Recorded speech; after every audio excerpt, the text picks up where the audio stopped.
بسم الله الرحمن الرحيم تبارك الذي بيده الملك وهو على كل شيء قدير الذي خلق الموت والحياة ليبلوكم أيكم أحسن عملا وهو العزيز الغفور بسم الله الرحمن الرحيم الحمد لله رب العالمين والصلاة والسلام على نبينا محمد وعلى آله وصحبه أجمعين اللهم علمنا ما جهلنا وانفعنا بما علمتنا واهدنا واهد بنا اللهم آمين. Mes très chers frères, mes très chères sœurs, assalamu alaikum wa rahmatullahi wa barakatuhu. Comme promis, je commence l'étude de Surat al-Mulk. Et nous allons commencer, Inch'Allah, aujourd'hui avec la première partie qui est simplement la présentation de Surat al-Mulk. Faisons connaissance avec Surat al-Mulk, Inch'Allah. Petit rappel sur mes réseaux sociaux pour ceux et celles qui veulent me suivre. Donc, vous avez le site internet dans lequel je partage pas mal d'articles en relation avec le Coran. Ma page Facebook dans laquelle je partage au quotidien des citations, des photos, des images, des vidéos, etc. Le compte Twitter et la chaîne YouTube. Le but de ces cours, donc ça va être une série de cours que, Inch'Allah, je ne vais pas dépasser 15 à 20 minutes par cours. Et donc nous allons dedans étudier Surat al-Mulk, vivre Surat al-Mulk. Donc vivre Surat al-Mulk, qu'est-ce que c'est? C'est premièrement la lire avec les yeux et le cœur, l'écouter avec les oreilles et le cœur, la comprendre, c'est ce qu'on va faire donc à partir du cours prochain, Inch'Allah. On va expliquer verset par verset pour essayer de comprendre Surat al-Mulk verset par verset, ensuite méditer tous les versets, appliquer tous les versets, mémoriser Surat al-Mulk, car si on fait ça verset par verset, vous allez voir que ça va être très facile, et ensuite transmettre les sens et les mots de Surat al-Mulk. Donc on commence tout de suite, Inch'Allah, avec la présentation de Surat al-Mulk, et nous commençons avec les noms de la sourate. Donc Surat al-Mulk, elle est connue donc par son nom al-Mulk. Al-Mulk, qu'est-ce que ça veut dire? Ça veut dire la royauté, ça veut dire la possession. Pourquoi on l'appelle Surat al-Mulk? Tout simplement parce que le premier verset, où Allah subhanahu wa ta'ala dit Tabarakalladhi biyadihi al-mulk wa huwa ala kulli shay'in qadir. Donc dans le premier verset, il y a le mot al-Mulk. Et dans cette sourate, Allah subhanahu wa ta'ala, il traite ce sujet, qui est le sujet de la possession. Qui possède réellement? Est-ce que c'est l'homme? Est-ce que c'est Allah? Qu'est-ce que ça veut dire le fait de posséder pour un homme, et qu'est-ce que la possession pour Allah subhanahu wa ta'ala?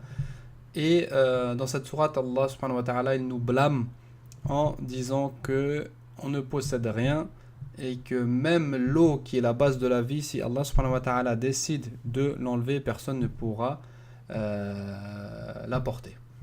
Voilà, donc Allah subhanahu wa ta'ala, il possède tout, il contrôle tout, que ce soit tout ce qui est visible, les cieux, la terre, les montagnes, etc. Et invisible également, donc le monde des djinns, le monde des anges. Et également, Yawm al-Qiyamah, Allah subhanahu wa ta'ala, il nous dit dans Surat al-Fatiha, Maliki Yawmiddin. Donc c'est lui qui jugera, et c'est lui donc qui détient le jour du jugement dernier. Elle est également connue sous le nom Tabarak. Surat Tabarak, également le juz, donc la partie du Coran qui contient cette sourate, est également connue sous le nom de juz Tabarak. Et on verra qu'est-ce que ça veut dire quand on expliquera le premier verset. Mais en général, donc, Tabarak, vous voyez le mot baraka dedans. Et la baraka, donc, qui est la bénédiction, c'est quoi? C'est trois choses. C'est al-thubut, al-tanazzuh et ziyada. Donc, c'est la constance dans une chose. Al-tanazzuh, c'est-à-dire la pureté, et l'augmentation. Quand on demande la baraka pour quelqu'un, lorsqu'on dit barakallahu fik, on lui demande que ce bienfait soit permanent, perdure, constant, qu'il soit qu'il n'ait aucune impureté, donc que ce soit que du bien pour lui, et que Allah subhanahu wa ta'ala augmente ce bienfait. C'est pour ça que, entre guillemets, on doit demander la baraka et pas l'augmentation, pas ziyada, parce que dans la baraka il n'y a que du bien alors que ziyada il peut y avoir du mal. On reviendra sur ça en expliquant le premier verset. Également, donc elle est appelée al-mani'a, celle qui interdit, celle qui empêche, et al-manjiya, la salvatrice, et ça c'est par rapport donc au hadith de Ibn Abbas radiyallahu anhuma. Il rapporte que le prophète sallallahu alayhi wa sallam a dit en parlant de surat al-Mulk, hiya al-mani'atu al-manjiyatu tunjihi min adab al-qabr. Donc c'est celle qui empêche, al-mani'a, c'est la salvatrice qui protège son compagnon du châtiment de la tombe. Et c'est un hadith qui est rapporté par At-Tirmidhi dans le livre Fada'il al-Qur'an, les mérites du Qur'an, et c'est un hadith bon, donc Hassan. C'est pas un hadith authentique, mais c'est un hadith bon. Alors, ordre de révélation. Alors, il n'y a aucun hadith authentique qui parle de la révélation de Surat al-Mulk. Juste ce qu'on sait, c'est que Surat al-Mulk, elle est descendue en une seule fois. Vous savez que certaines sourates ont été révélées en plusieurs fois. Surat al-Mulk a été révélée jumlatan wahidatan, c'est-à-dire en une seule fois du début à la fin. Et donc c'est une sourate mécoise selon l'ijma', donc le consensus des savants.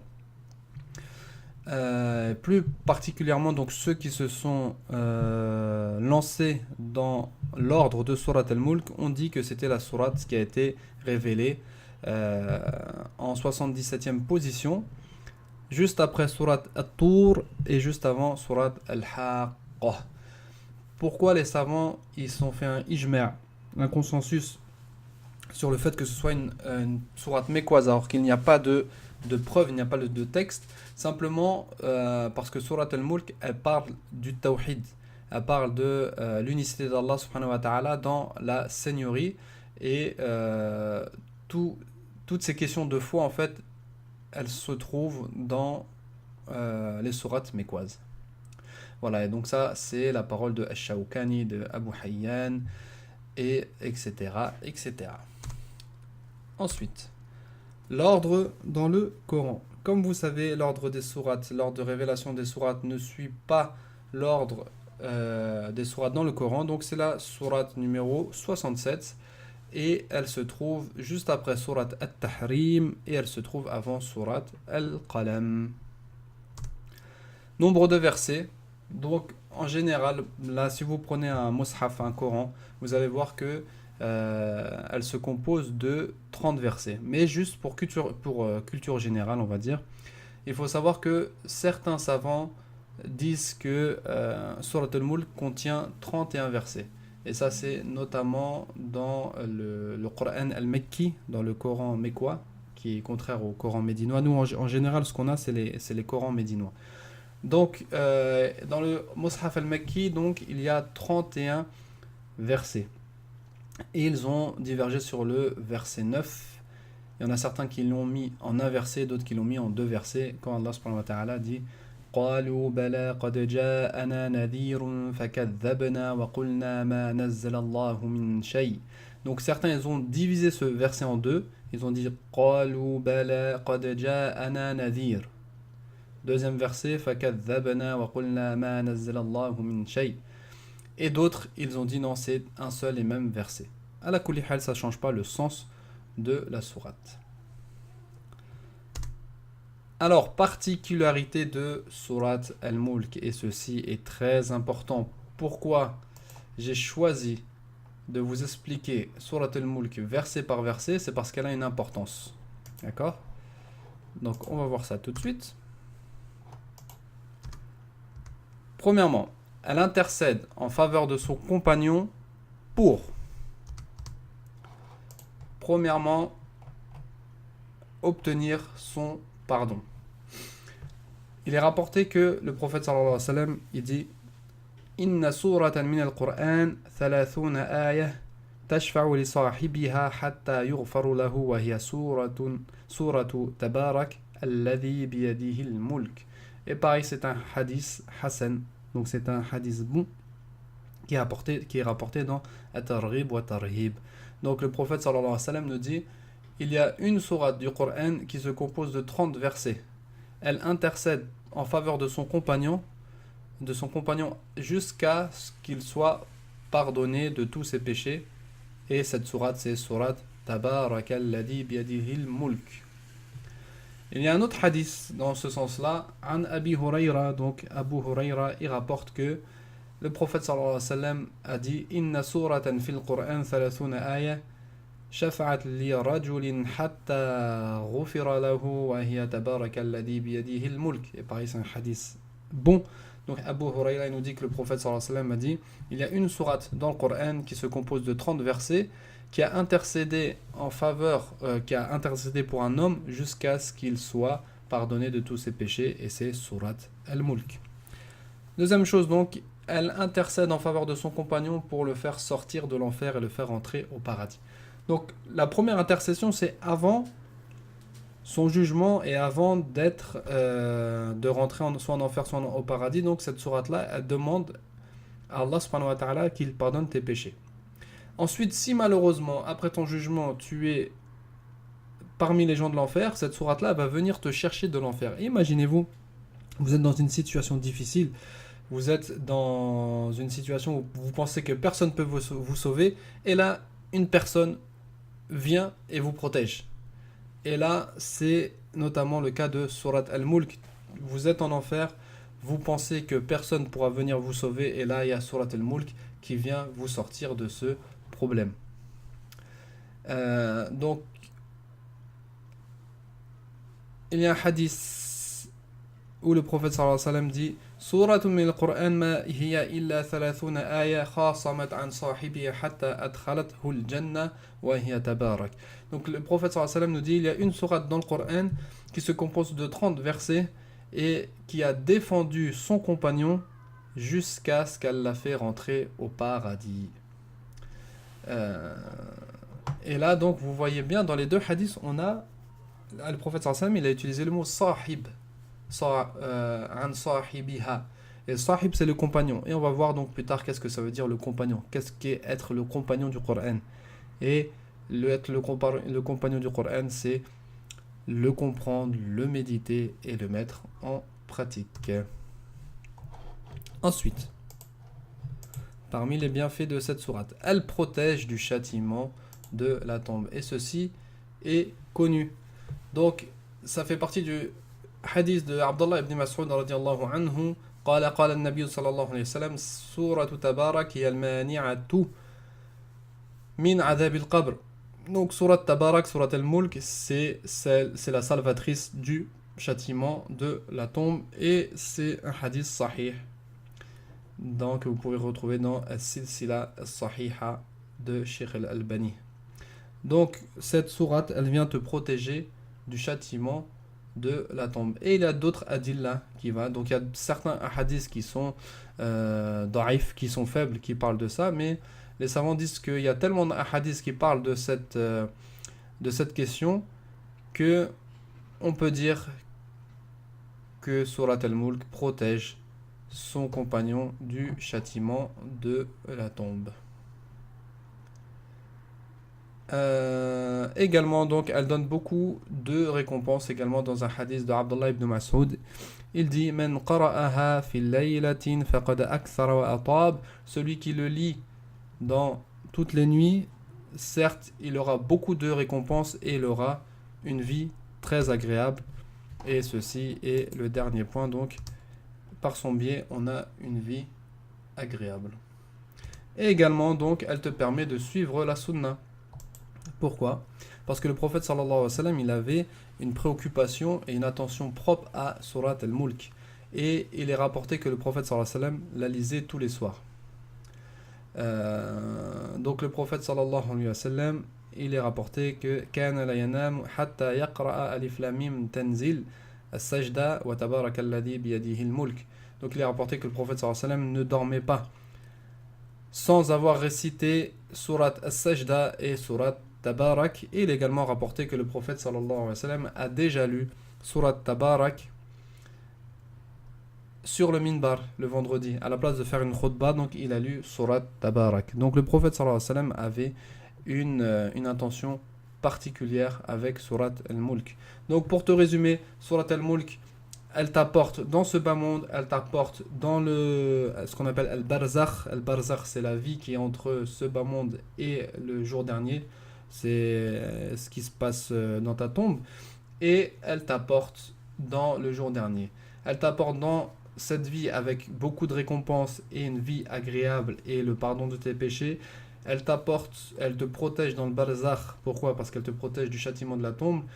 Et dans l'au-delà, elle t'apporte le pardon, elle t'apporte l'intercession pour que tu sois pardonné et elle t'apporte l'intercession pour que tu sois sorti du feu. Donc vous avez vu l'importance de Surat Al-Mulk. Alors, sujet de Surat Al-Mulk. Surat Al-Mulk, elle parle exclusivement de la possession. Elle remet les choses au clair, elle met les choses au clair plutôt, en disant que le vrai possesseur, celui qui possède tout, c'est Allah subhanahu wa ta'ala. Et nous voyons que Allah subhanahu wa ta'ala a choisi ce sujet car il est très important. Ce sujet, il est la cause de meurtre, d'oppression, d'injustice. Pourquoi? Parce que certains veulent posséder.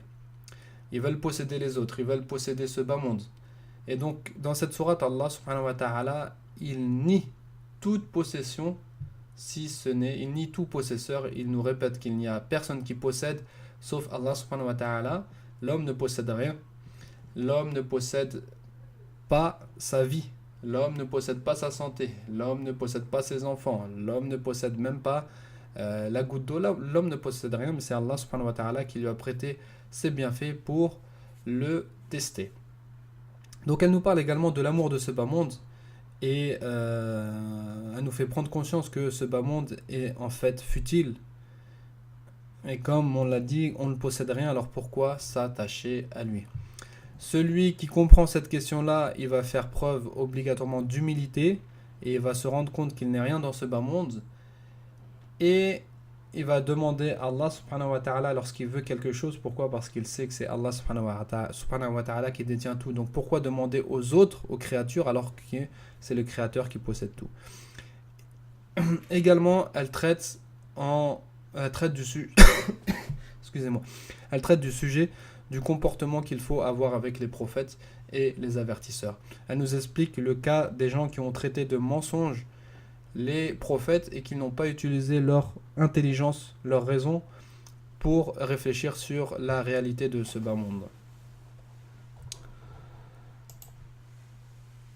Et pour finir, donc, on a le prophète sallallahu alayhi wa sallam et Surat Al-Mulk. Comme je vous ai dit juste avant, le prophète sallallahu alayhi wa sallam avait une relation particulière avec Surat Al-Mulk parce qu'il est rapporté qu'il la lisait tous les soirs avant de se coucher, avant de s'endormir avec Surat Al-Sajda. Et il est rapporté également qu'il l'a lu le jour du vendredi à la place entre guillemets de Khutbah al-Jumu'ah. Sa Khutbah al-Jumu'ah était la lecture de Surat Al-Mulk. Voilà pour ce premier cours, j'espère que vous avez profité. Surtout soyez assidus à partir de la semaine prochaine, Inch'Allah, on va étudier Surat Al-Mulk verset par verset pour la comprendre, pour la méditer, la mettre en pratique, la mémoriser. Vous devrez mémoriser un verset par semaine, ce qui est très facile, en sachant que vous aurez compris tous les mots de ce verset-là. Et ensuite, il faudra la transmettre pour qu'Allah subhanahu wa ta'ala fasse de nous des adeptes de Surat Al-Mulk, Inch'Allah. Wallahu ta'ala a'la wa a'lam. Subhanakallahumma wa bihamdik. Ashhadu an la ilaha illa ant. Nastaghfiruka wa natubu ilayk. Assalamu alaikum.